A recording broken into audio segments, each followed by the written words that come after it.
नमस्ते दोस्तों। एसएससी 2025 के जीएस की नेक्स्ट पार्ट में आप सभी को स्वागत है। क्वेश्चन है, कहता है कि निम्नलिखित में से कौन अशोक के अभिलेख को समझने मतलब कि पढ़ने वाला पहला विद्वान था। मतलब कि कौन जो है वो अशोक के अभिलेख जो है जिसको समझा या तो फिर पढ़ा गया सबसे पहले विद्वान के द्वारा। आपको अशोक के बारे में पता होगा कि अशोक जो है वो दो भाई हुआ करता था। एक तो सुशील नाम के हो, एक तो सुशील इसका भाई था और एक खुद अशोक था। अशोक जो था वो कौन था? मौर्य वंश के शासक था। कौन था? मौर्य वंश का कौन था? शासक था। अगर हम यहाँ पर आंसर की बात करते हैं तो आपका राइट उत्तर हो जाएगा जेम्स प्रिंसेप। कौन था? जेम्स प्रिंसेप जो था वो जेम्स प्रिंसेप जो था वो 1837 में अशोक के अभिलेखों को सबसे पहले पढ़ा गया था। अलेक्जेंडर कनिंघम की बात करते हैं तो 1861 में भारतीय पुरातत्व विभाग के जनक कहा जाते हैं। 1861 से सबसे पहले अशोक के अभिलेखों को खोजा गया था, ये तो फिर ढूंढा गया था 1750 में। किसके द्वारा? आप कहेंगे टी पैन थेलर के द्वारा सबसे पहले जो है वो खोजा गया था। किसके द्वारा? टी पैन थेलर के द्वारा। अगर हम अशोक साम्राज्य की बात करते हैं तो देखिए यहाँ पे लिखा हुआ है अशोक साम्राज्य के बारे में मैं आपको बताना चाहता हूँ। देखिए, मौर्य वंश की बात करते हैं तो मौर्य वंश का संस्थापक जो था वो कौन था? चंद्रगुप्त मौर्य। और चंद्रगुप्त मौर्य का जो शासन काल जो रहा था वो आपका कब रहा था? आपका चंद्रगुप्त मौर्य का जो शासक रहा था वो आपका 322 बीसी से लेकर के 298 बीसी तक रहा था। कब रहा था? 322 बीसी से लेकर के 298 बीसी तक। अगर मैं चंद्रगुप्त मौर्य के बाद उत्तराधिकारी की बात करते हैं तो बिंदुसार आया था। बिंदुसार 298 बीसी से लेकर के 273 बीसी तक रहा था। और इसके बाद उत्तराधिकारी जो आया था वो आपका कौन था? अशोक आया था। हालांकि बिंदुसार ने जो अपने राज्य को जो सौंपा था वो उत्तराधिकारी सौंपा था वो सुशील को सौंपा था। लेकिन इसके साथ जो तो कौन था? तो इसके साथ था अशोक चंद्रगुप्त मौर्य के प्रधानमंत्री हुआ करता चाणक्य। तो चाणक्य के कोई पुत्र वगैरह था, दादा मतलब कोई पोता वगैरह था। तो अशोक के साथ चाल चल के सुशील को मरवा दिया था। अब कैसे क्या मरवाया था मैं आगे आपको नेक्स्ट क्लास में आपको बताऊंगा कि सुशील को कैसे इसके चाणक्य के जो पुत्र थे, पोता थे, बेटा थे, जो किस तरीके से चाल चल के मरवा दिए थे और अशोक को जो है वो उत्तराधिकारी सौंप दिया था। ये एक चाल चला हुआ था। अगर मैं अशोक की बात करता हूं तो उत्तराधिकारी जो मिलता है वो अशोक का वर्णन 4 अभिलेखों में मिलता है। एक तो मिलता है आपका मास्की, दूसरा गुर्जरा, तीसरा उदगोलाम या उदगोलान और दूसरा नेट्ठू। ये 4 अभिलेखों में उसका मिलता है। अशोक वर्धन का अभिलेख जो मिलता है, वर्णन जो मिलता है वो पुराणों में मिलता है। लेकिन एक क्वेश्चन जो बार बार एसएससी पूछता है और ये क्वेश्चंस आपको छोड़ने वाला नहीं है कि अशोक जो है वो अपने आप को मतलब स्वयं को मगध का शासक जो है वो क्या कौन कहाँ से अभिलेख मिलता है, अभिलेखों का प्रमाण मिलता है? तो वो मिलता है आपका भव्य अभिलेखों से मिलता है उसका प्रमाण, जहां पर अशोक ने अपने आप को मगध का राजा शासक बताया। अगला नंबर क्वेश्चन है, कहता है कि सोन भंडार गुफाएं, जो आपका सोन भंडार गुफा जो है, सोन भंडार गुफाएं निम्नलिखित में से किस राज्य में स्थित है? देखिए सोन भंडार गुफा जो है वो आपका कहाँ पे? आप कहेंगे बिहार में राजगीर के समीप ये पड़ता है। तो सोन भंडार गुफा के मामले में बहुत ज्यादा जो है वो विवादित है। कई इतिहासकार बोलते हैं कि ये जो पड़ता है वो आपका पड़ता है मौर्य वंश के समकालीन पड़ता है। तो कई सारे इतिहासकार बोलते हैं कि जो ये सोन भंडार गुफा जो बनी है वो आपका थर्ड या तो फिर फोर्थ सेंचुरी में इसका जो है वो निर्माण करवाया गया है। तो कई सारे इतिहास है और कई अपने अपने अलग मतों को देते हैं, लेकिन ये विवादित है।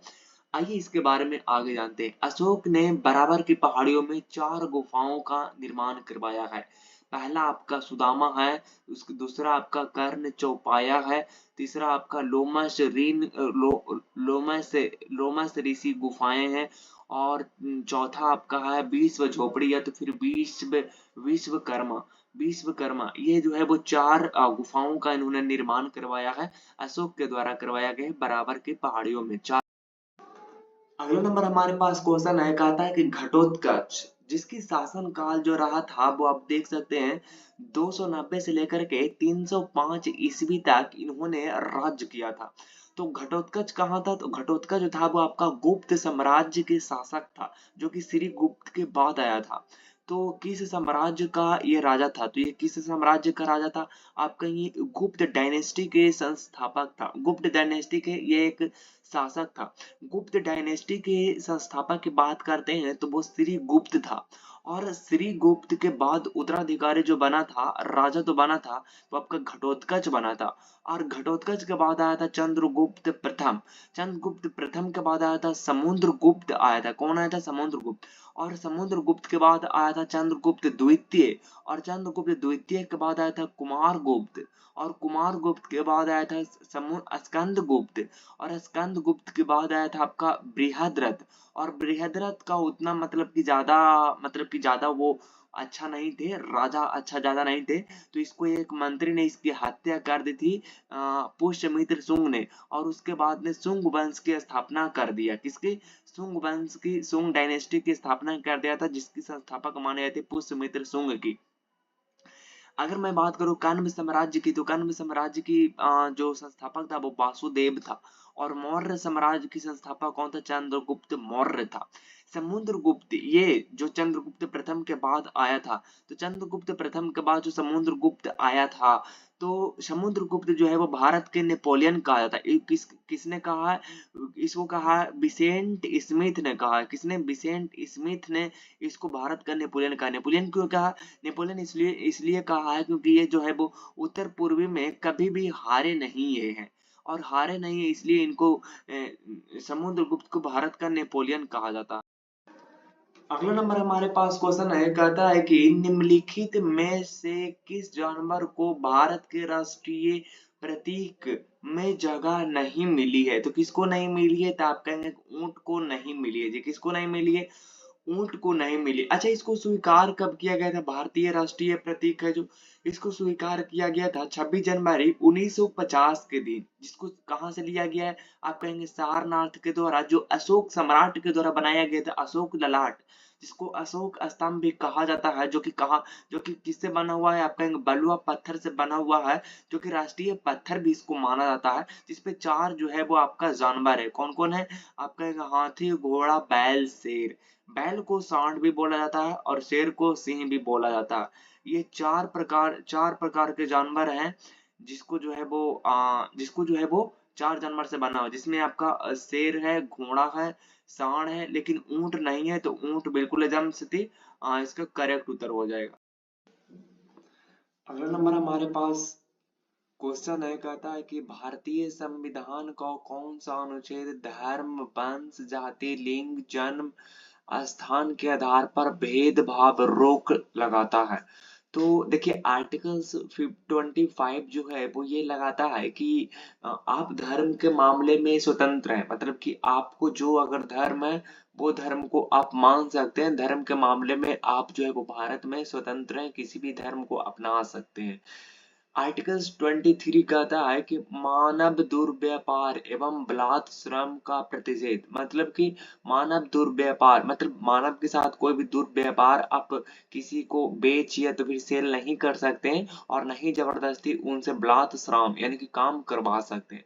आर्टिकल्स 19 कहती है कि बोलने एवं अभिव्यक्ति की स्वतंत्रता। मतलब कि बोलने की आपको जो है वो स्वतंत्र है, आप बोल सकते हैं। और आर्टिकल्स 15 कहता है कि आप जो है वो आपके साथ कोई भी भेदभाव नहीं किया जाएगा। आप ये जो है मूल अधिकार का उल्लंघन है, और धर्म जाति वंश के आधार पर आपको किसी भी होटल या जाने में या किसी भी जगह पर जाने में कोई भी भेदभाव नहीं किया जाएगा। अगर करता है तो वो अधिकार के अगेंस्ट है, जो कि भाग 3 में आती है, और ये 12 से 35 में ये मौजूद है। अगला नंबर क्वेश्चन है, कहता है कि भारतीय संविधान के भाग 4 के अनुच्छेद 51 से 51 के ए में मौलिक कर्तव्य को निर्धारित किया गया। आपको पता होगा कि जब मौलिक कर्तव्य की बात आती है तो हमारे बस एक ही चीज आती है कि वो जो जोड़ा गया है वो आपका भाग 4 के ए के 51 के ए में जोड़ा गया है।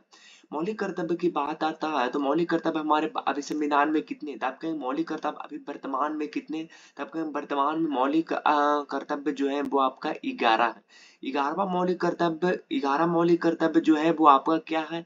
11 मौलिक कर्तव्य क्या शुरू से ही है? नहीं, बिल्कुल भी नहीं। एक मौलिक कर्तव्य तो बाद में इसमें ऐड किया गया है, लेकिन जब सरदार स्वर्ण सिंह समिति के सिफारिश पर 42वें संविधान संशोधन 1976 के तहत इसको जोड़ा गया था, तब सरदार स्वर्ण सिंह समिति के सिफारिश पर फंडामेंटल ड्यूटीज को जोड़ा गया था। तब सिर्फ 8 फंडामेंटल ड्यूटीज को जोड़ा गया था, लेकिन ये हो गए, जोड़ा गया था कितना उस टाइम पे? 10 फंडामेंटल राइट्स को, फंडामेंटल ड्यूटीज को इसमें जोड़ा गया था।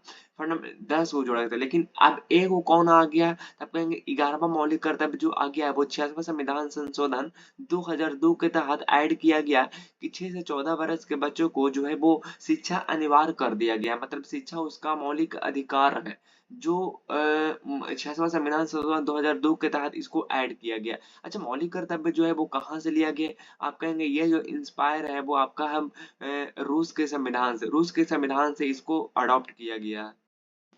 अगला नंबर हमारे पास क्वेश्चन है, कहता है कि भारत जो है वो डैश के उत्तर में स्थित है। क्या प्रधान मध्य मध्य मध्य में मेडिन रेखा के उत्तर में स्थित है, मकर रेखा के उत्तर में स्थित है, कर्क रेखा के उत्तर में स्थित है, कि भूमध्य रेखा के उत्तर में स्थित है? आपको पता होगा कि पृथ्वी जो है वो हमारा गोल है, और इसके ऊपर से जो गुजरता है उसको कहते हैं हम लोग कर्क रेखा, और इसके ठीक नीचे से गुजरती है उसको हम लोग कहते हैं मकर रेखा, और इसके बीचों बीच जो गुजरती है उसको हम लोग कहते हैं विषुवत रेखा, या तो फिर इसको 0 डिग्री अक्षांश भी कहते हैं, इक्वेटर भी कहते हैं, विषुवत रेखा भी कहते हैं। तो भारत जो हमारा गुजरता है वो आपका गुजरता है कुछ इस लोकेशन से गुजरता है, जैसा कि आपको पता होगा यहाँ से इस तरीके से गुजरती है, ये भारत गुजरती है, और भारत जो है वो ये कर्क रेखा जो है वो भारत के 8 राज्यों से होकर गुजरती है। तो भारत जो है वो भूमध्य रेखा क्या है? उत्तर में स्थित है। ये आपका ऑप्शन नंबर डी जो है वो करेक्ट उत्तर हो जाएगा। अगला नंबर क्वेश्चन है, कहता है कि सरफ्रिक मुद्दा जो है वो आपका भारत और पाकिस्तान के बीच में, तो ये कहता है कि भारत और डांस के बीच में एक मुद्दा। सरफ्रिक मुद्दा की मैं बात करता हूँ, सरफ्रिक मुद्दा की अगर मैं बात करता हूँ तो ये जो है वो एक विवादित एरिया है जो कि आपका गुजरात के कच्छ के रन में पड़ता है, और इसके बीच में हमेशा भारत और पाकिस्तान के बीच में हमेशा तनाव बना रहता है, लेकिन इसके बीच जो है वो आपका ब्रिटेन के प्रधानमंत्री उस समय हुआ कर रहा था, 1965 की मैं बात कर रहा हूँ, तो उस समय भारत और पाकिस्तान के बीच में जब विवादित एरिया जब खड़ा हुआ था, तब जो है वो वहाँ के प्रधानमंत्री, ब्रिटेन के प्रधानमंत्री हुआ करते थे, जो बीच में सुलझाने की कोशिशें की थी कि आपस में आप जो है वो शांति बनाए रखिए, मतलब कि आपस में सहयोग शांति बनाए रखिए, लेकिन फिर भी मामला सुलझा था कि नहीं सुलझा था, लेकिन वो बात तो है, लेकिन ये जो है वो भारत के गुजरात के कच्छ के रन में, और ये 96 किलोमीटर की दलदली एरिया में ये फैला हुआ है। ये पाकिस्तान के सटे हुए बिल्कुल सिंध प्रांत से लगे हुए हैं, और इसका राइट उत्तर हो जाएगा ऑप्शन नंबर बी, पाकिस्तान हो जाएगा। बट ये सुलझ पाया कि नहीं सुलझ पाया? अगला नंबर हमारे पास क्वेश्चन है, कहता है कि पणजी किस भारतीय राज्य की राजधानी थी? काफी अच्छा क्वेश्चन है। पणजी जो है वो आपका गोवा की राजधानी है। छत्तीसगढ़ की राजधानी की बात करते हैं तो ये रायपुर है, और छत्तीसगढ़ की राजधानी जो है वो आपका रायपुर है, और ये छत्तीसगढ़ की राजधानी रायपुर है, जिसको वर्तमान में भी नाम चेंज कर दिया गया, और अटल अटल नगर उसको कर दिया गया। ध्यान रखिएगा, चेंज होता है जो पूछ लिए जाते हैं। हिमाचल प्रदेश की राजधानी शिमला है, और झारखंड की राजधानी रांची है। कुछ इंपॉर्टेंट्स हैं, जैसे कि उत्तर प्रदेश की राजधानी आपका लखनऊ है, मध्य प्रदेश की राजधानी भोपाल है, और बिहार की राजधानी पटना है, महाराष्ट्र की राजधानी मुंबई है, और कर्नाटक की राजधानी बेंगलुरु है, और केरला की राजधानी तिरुवनंतपुरम है, पंजाब की राजधानी चंडीगढ़ है, और हरियाणा की राजधानी भी चंडीगढ़ है। तो ये दोनों को याद रखिएगा, स्पेशल इन केस है। अगला नंबर क्वेश्चन है, कहता है कि कोलेरू झील निम्नलिखित में से किस राज्य में स्थित है। देखिए एक ट्रिक है बहुत अच्छा कि अबे केरला हुस्न का अंधा राजस्थान जा डीपी को फंसा ले। ये ट्रिक है, अगर ट्रिक याद रहेगा तो आपको बहुत सारे झील याद रहेंगे, जैसे कि आ से होती है आपका अष्टमुद्दीन झील और वे से बेम्बनाद झील। क्या होती है? बेम्बनाद झील होती है और ऐसा अष्टमुद्दीन झील होती है, जो कि आपका कहाँ पे है? तो आपका यहाँ केरला में है। हुस्न का अंधा, हुस्न का अंधा मतलब कि जो हुसैन सागर झील जो है, और आपका जो कास है कोलोरू झील, ये जो है वो आपका आंध्र प्रदेश में। कहाँ पे? आंध्र प्रदेश में। राजस्थान जा, डी से डिडवाना झील और पी से पिछौल, पिछौल झील और फिचौल झील, और उसके बाद में आपका होता है को फसा। फसा मतलब होती है फतेह सागर झील। क्या होती है? फतेह सागर झील होती है। फतेह सागर झील, फतेह सागर झील, और आपका ला से आपका आती है लूनकर झील। लूनकर झील ये सब कहाँ है? तो आप कहेंगे ये सब जो है वो आपका राजस्थान में है। तो ये आपका कहाँ है? तो आप कहेंगे आंध्र प्रदेश में आपका कोल्लेरू झील है। मैंने आपको कोल्लेरू के बारे में आपको बताया था कि कोल्लेरू झील जो है वो आपका कहाँ पे है, तो आप कहेंगे आंध्र प्रदेश में। जैसे कि आप देख रहे हो हुस्न का अंधा, कहाँ से? कोल्लेरू झील। अच्छा पुलिकट झील कहाँ है? तो आप कहेंगे पुलिकट झील जो है वो आपका तमिलनाडु में है। तो याद रखिएगा, बहुत ही इंपॉर्टेंट है। अगला नंबर हमारे पास क्वेश्चन है, कहता है कि वाल्मीकि टाइगर रिजर्व कहाँ पर स्थित है। वाल्मीकि टाइगर रिजर्व कहाँ पर स्थित है? आपका लखीमपुर खीरी उत्तर प्रदेश यहाँ पाई जाती है? बिल्कुल भी नहीं। रणथंभौर राजस्थान में? बिल्कुल भी नहीं। पश्चिमी चंपारण बिहार में ये पाई जाती है। और वाल्मीकि राष्ट्रीय रिजर्व में पाई जाती है आपका क्या क्या? तब कहेंगे पाई जाती है आपका टाइगर पाई जाती है, तेंदुआ पाई जाती है, जंगली कुत्ता पाई जाती है, जंगली सुअर पाई जाती है। अगला नंबर क्वेश्चन है, कहता है कि किस भारतीय राज्य में बांस की टपक सिंचाई। टपक सिंचाई का मतलब होती है ना कि जैसे मान लीजिए यहाँ पे पानी मौजूद है, और मान लीजिए यहाँ पे जो है वो आपका पेड़ मौजूद है, और तो मतलब ये पानी से ये पानी को पेड़ तक लाने के लिए आपका बांस का यहाँ पे प्रयोग किया जाता है। जो जो आप देखते होंगे पानी कोई झरना वगैरह होते हैं तो उसको रोकने के लिए बांस का प्रयोग किया जाता है। तो ये बांस का जो है वो प्रयोग करते हैं ये पानी को यहाँ से यहाँ पेड़ तक लाने के लिए, और बांस की नलियों के द्वारा ये प्रयोग किया जाता है। व्यवस्था बहुत लंबे समय से प्रयोग की जाती है। तो कहाँ पे की जाती है? तेलंगाना? बिल्कुल भी नहीं। छत्तीसगढ़? बिल्कुल भी नहीं। महाराष्ट्र? बिल्कुल भी नहीं। मेघालय? मेघालय में बांस की नलियों के द्वारा पेड़ को पानी से सिंचाई किया जाता है।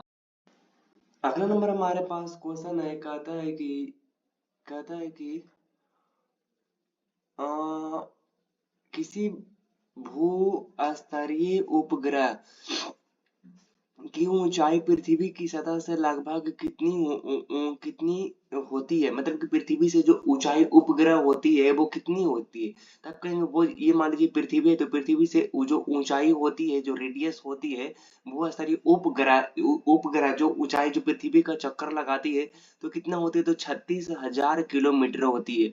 तो ये पृथ्वी है और इसे 36,000 किलोमीटर की दूरी पर कोई उपग्रह है और ये इसका जो है वो चक्कर लगाता है, तब एक चक्कर लगाने में उसको 23 घंटा 54 मिनट और 4 सेकंड का टाइम लगती है।